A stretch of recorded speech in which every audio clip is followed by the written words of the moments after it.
ఓం నమః శివాయ. ఓం నమో నారాయణాయ. కర్మ నివారణ, నరదృష్టి నివారణ, సంచిత ప్రారబ్ధ ఆగమిక కర్మ నివారణ, తులాభార కాల భైరవాయ నమో నమః. ఓం దిగంబరాయ విద్మహే గజవాహనాయ ధీమహి తన్నో కపాలకాల భైరవ ప్రచోదయాత్. ఓం ఇంద్రాణీ శక్తి దేవ్యై నమోస్తుతే. హరి ఓం.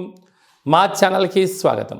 చూస్తున్న వీక్షకులకు, ప్రేక్షకులకు, ప్రియ కాళ భైరవ భగవద్బంధులకి స్వాగతం పలుకుతూ, మమ్మల్ని ఎంతగానో ఆదరిస్తూ ఉండబడినటువంటి ప్రియ సోదర సోదరీమణులకు అందరిపైనను, సనాతన ధర్మ సంరక్షకులకు, జ్యోతిష్య అభిమానులకు అందరికీ కూడా స్వాగతం పలుకుతూ, ఆదివారం అమావాస్య పుష్యమి నక్షత్ర సందర్భంగా అందరికీ నిండు నూరేళ్ల ఆయురారోగ్యాలను ప్రసాదించాలని శ్రీ కాళీ సమేత కాళభైరవ స్వామిని వేడుకుందాం. అందులో ఈసారి ఆదివారం అమావాస్య పుష్యమి నక్షత్ర సందర్భంగా రవి పుష్యార్క యోగం అందరికీ కలగాలని, అందరికీ మనతో రాబోయేటువంటి భవిష్యత్తులో ఉండబడినటువంటి 7 తరాల వారికి అద్భుత ధన రాజకీయ యోగ సకల ఐశ్వర్యం ఆనందాన్ని ఆ బుధాదిత్య రాజయోగ కారణము, రవిపుషార్క యోగ కారణము, ఆదివారం అమావాస్య కారణం చేత అందరికీ ప్రసాదించాలని కోరుకుందాం. 1/8/2024 నుండి 15/8/2024 వరకు పుట్టినటువంటి వారందరికీ కూడా ముందస్తుగా జన్మదిన శుభాకాంక్షలు. గతంలో వివాహం చేసుకున్న వారికి వివాహ వార్షికోత్సవ శుభాకాంక్షలు. ద్వాదశ రాశుల్లో గ్రహ గమనాన్ని ఒకసారి వీక్షింపచేద్దాం.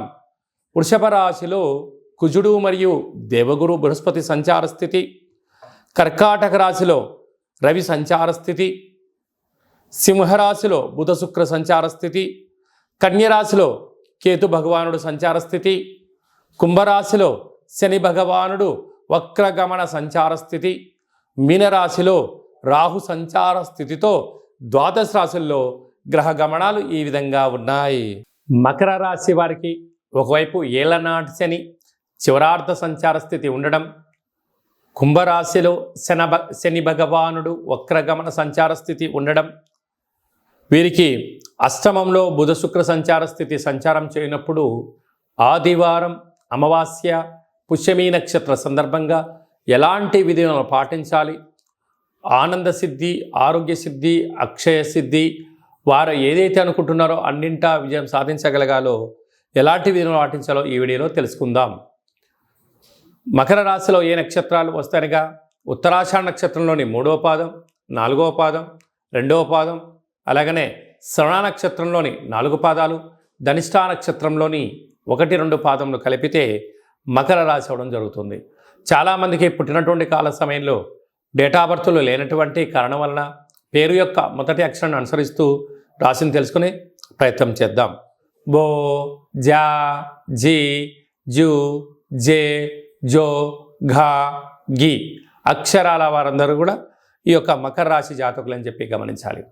వీరికి ఒకవైపు ఏళ్లనాటి శని చివరార్ధ సంచార స్థితి, కుంభరాశిలో శని భగవానుడు వక్రగమన సంచార స్థితిలో ఉన్నప్పుడు, అలాగనే ఈ ఆదివారం అమావాస్య పుష్యమి నక్షత్ర సందర్భంగా తెల్ల జిల్లేడు యొక్క వృక్షం చుట్టూ ప్రదక్షిణ, తెల్ల జిల్లేడు వృక్షం దగ్గర దీపము, ఈ అమావాస్య రోజున పైన కొమ్మలు వధింపచేసి ఒక వినాయకుడు రూపం కలిగినటువంటి వేరును బయటికి తీసుకొని వాటిని బాగా శుద్ధి పెట్టి పంచామృతములతో అభిషేకం చేసి సింధూరాన్ని పూసుకొని ఇంట్లో తంత్ర వరసిద్ధి మహాగణపతి అష్టకాల భైరవ హోమ కార్యక్రమాన్ని చేసుకొని గృహంలో పూజా మందిరంలో ఉంచినట్లయితే ఇంట్లో ఉండబడినటువంటి వాస్తు దోషము, నరదృష్టి దోషము, యంత్ర మంత్ర తంత్ర పరతంత్ర తాంత్రికపరమైన దోషాలు తొలగిపోయి ఆనంద సిద్ధి, ఆరోగ్య సిద్ధి,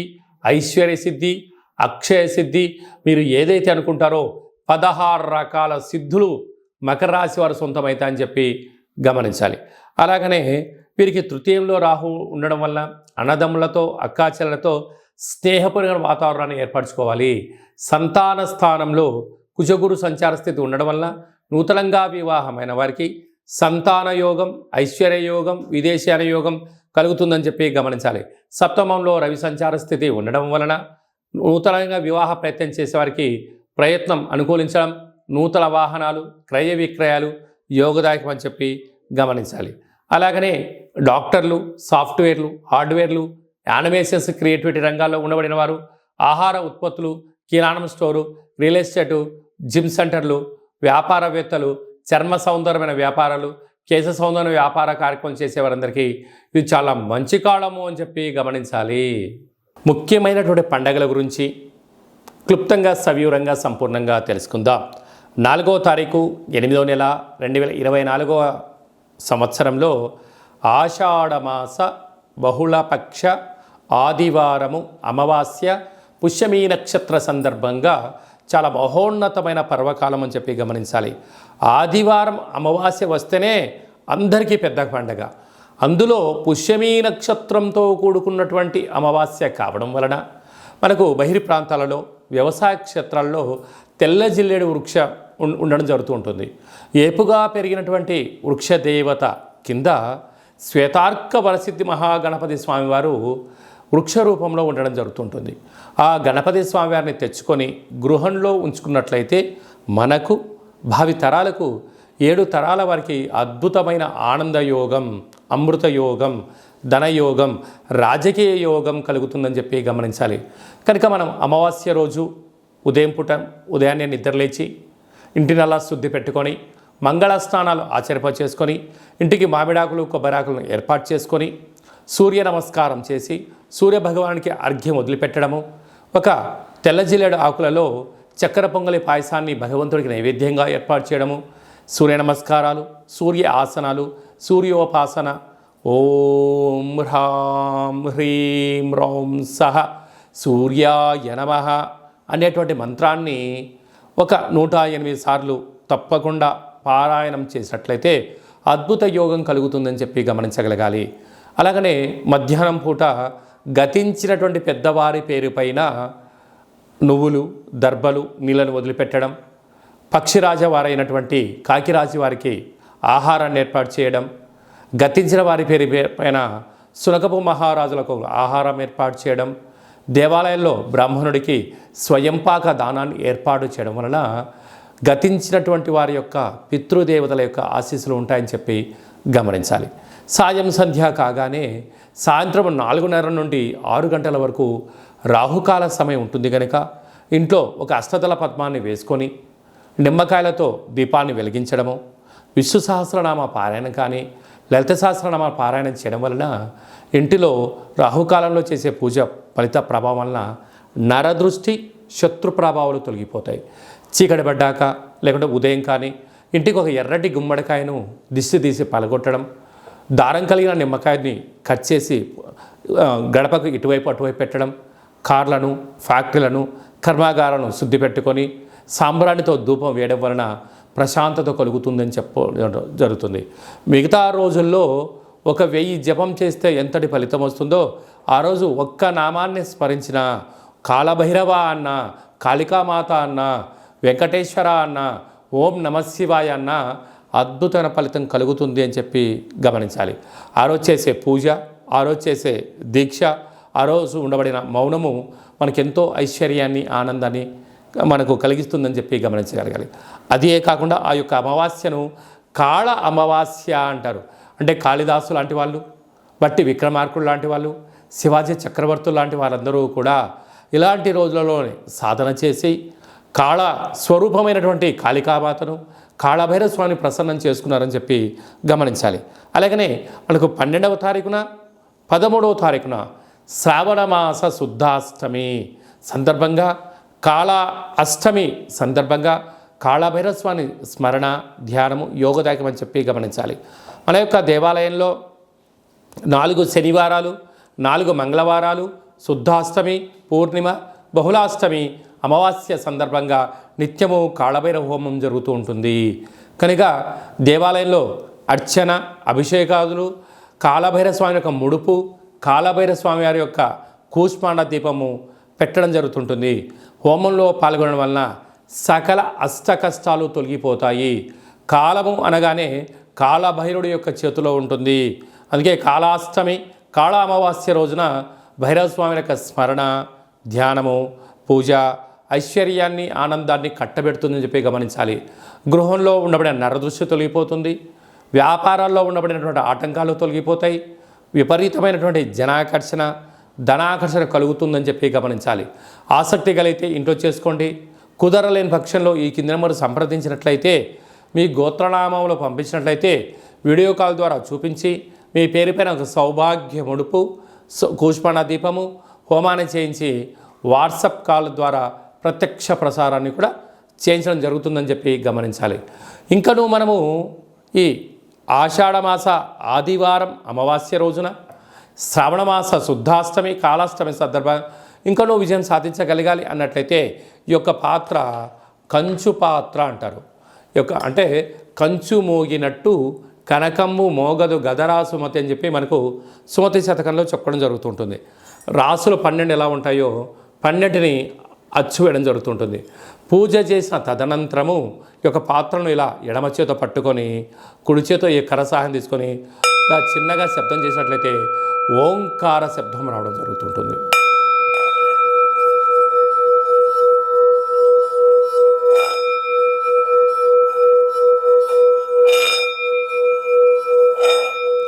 ఈ ఒక ఓంకార శబ్దం ధ్వని వలన మానవుని యొక్క శరీరంలో చక్రాలు వికసింపచేయడం, ఇంట్లో ఉండబడినటువంటి దరిద్ర దేవత బయటికి వెళ్ళడం, గ్రామంలో సంచరించేటువంటి మహాలక్ష్మి దేవత గళ్ళు గళ్ళు అంటూ మన ఇంటికి రావడం, మన ఇంట్లో అమ్మవారు కూర్చోవడం వలన సకల ఐశ్వర్యానికి, సకల ఆనందానికి అపార కుబేర సంపన్నులు అవుతారని చెప్పి గమనించాలి. ఈ యొక్క కాళభైరవ స్వామి అక్షయ పాత్ర మరియు మీకు ఒక కాళభైరవ స్వామి ఒక పిరమిడు, డాలరు, కంకణము, కాళభైరవ హోమం చేయించడం జరుగుతుంది. మీకు వాట్సాప్ కాల్ ద్వారా ప్రత్యక్ష ప్రసారాన్ని కూడా చూపించడం జరుగుతుంది. ఆసక్తి గలవారు ఈ కింది నెంబర్ సంప్రదించి ఆ అక్షయ పాత్రను ఇంట్లో ఉంచుకోవడం వలన అద్భుతమైన ఆనందం, ఆరోగ్యం మీ సొంతమవుతుందని చెప్పి గమనించాలి. అలాగనే మీ వ్యక్తిగత జాతకం తెలుసుకోవాలనుకుంటున్నారా? మీ పుట్టినటువంటి కాల సమయంలో మీకు తల్లిదండ్రులు పెట్టినటువంటి పేరు, డేటు, నెల, సంవత్సరం, సమయం వ్రాసి పంపించినట్లయితే 100 సంవత్సరాల జాతకాన్ని వ్రాసి సవివరంగా పంపించడం జరుగుతుంది. మీరు పుట్టినప్పుడు గ్రహ గమనాలు ఎలా ఉన్నాయి, ప్రస్తుతం ఎలా ఉంటున్నాయి, రాబోయే కాలంలో ఎలా ఉండబోతున్నాయో సవివరంగా సంపూర్ణంగా తెలియజేయడం జరుగుతుంటుంది. అలాగనే చాలామందికి పుట్టినటువంటి కాల సమయంలో డేటా బర్త్లు లేనటువంటి వారందరికీ మీ పేరు యొక్క మొదటి అక్షరాన్ని అనుసరిస్తూ రాసి తెలియచేస్తూ ప్రస్తుత కాలమాన ప్రకారంగా గ్రహ గమనాలు ఎలా ఉన్నాయి, భవిష్యత్తులో ఎలా ఉండబోతున్నాయో అనేటువంటి విషయాన్ని తెలియచేస్తూ రమణ శాస్త్రం ద్వారా అనగా గవ్వల ద్వారా భూత, భవిష్యత్, వర్తమానాన్ని తెలియజేయడం జరుగుతుంది గవ్వల ద్వారా. కనుక డేటా బర్త్లు లేనటువంటి వారికి గవ్వల ద్వారా జ్యోతిష్యాన్ని చెప్పడం జరుగుతుంది.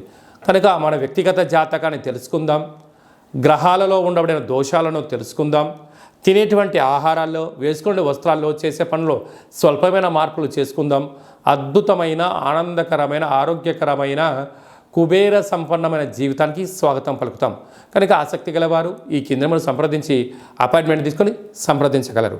అలాగనే మీ అబ్బాయికి కానీ అమ్మాయికి కానీ ఎంత ప్రయత్నం చేసినా వివాహం అవ్వడం లేదా? ఎందుకు వివాహం అవ్వడం లేదు? జాతకంలో ఎలాంటి దోషాలు ఉన్నాయి? వివాహం ఎప్పుడవుతుంది? ఎలాంటి అబ్బాయితో అమ్మాయితో కలపడం వలన వీరి యొక్క గణగుణాలు బాగుంటాయో తెలుసుకోవడం జరుగుతుంటుంది. కనుక జాతకాన్ని తెలుసుకుందాం, మంచి వివాహ సంబంధం తెచ్చుకుందాం, భావితరాల్లో మంచి ఆనందకరం జీవితం పొందుదాం. కనుక వచ్చేటువంటి జాతకాన్ని వధువరుల యొక్క పాదాలు, గుణాలు, సంతాన యోగము, అలాగనే విదేశీయాన యోగము, ఎలాంటి యోగాలు ఉన్నాయో కూడా తెలుసుకుందాం. అలాగే మీ అబ్బాయికి కానీ అమ్మాయికి కానీ చిన్నపిల్లలు పుట్టినట్లయితే ఏ మాసంలో పుట్టితే ఎలాంటి పేర్లు పెట్టుకోవాలి, నక్షత్రంలో ఉన్న విశిష్టత ఎంతో కూడా తెలియజేయడం జరుగుతుంటుంది. ఈ యొక్క మాసంలో పుట్టినట్టు రోజు వారందరికీ కూడా, అలాగే వివాహ వార్షికోత్సవం చేసుకుంటున్న వారందరికీ కూడా మన యొక్క దేవాలయంలో ప్రత్యేకంగా కాళభైరవ హోమం చేయించడం జరుగుతుంటుంది. అలాగనే ప్రసాదం కూడా పంపించడం జరుగుతుంది. మనమందరము కూడా కలియుగ కాలంలో కాళభైరవ స్వామికి స్మరణ చేద్దాం, కష్టాలకు స్వస్తి పలుకుదాం, ఐశ్వర్యానికి స్వాగతం పలుకుతాం.